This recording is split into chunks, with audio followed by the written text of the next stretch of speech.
International Booker praise 2025కి గాను కర్ణాటక హసన్కి చెందినటువంటి writer, activist, lawyer అయినటువంటి బాను ముస్తాక్ గారికి మరియు ఆవిడ ట్రాన్స్లేటర్ అయినటువంటి దీపా బస్తీకి కలిసి ఈ సంవత్సరానికి గాను హార్ట్ ల్యాంప్ అనే షార్ట్ స్టోరీస్ సంకలనానికి వచ్చిందండి.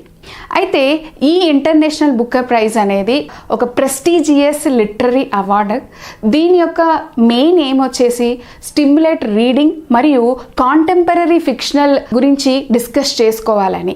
దీన్ని 1968లో లాంచ్ చేశారు. మొట్టమొదటి బుకర్ ప్రైజ్ని 1969లో ఇచ్చారు.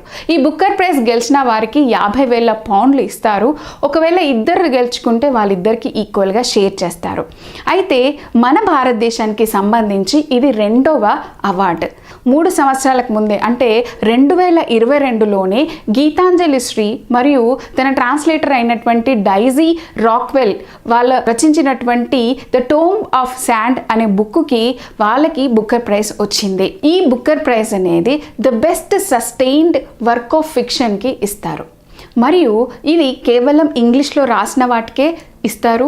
అందులోనూ ఆ బుక్ UK అండ్ ఐర్లాండ్లో పబ్లిష్ అవ్వాలి.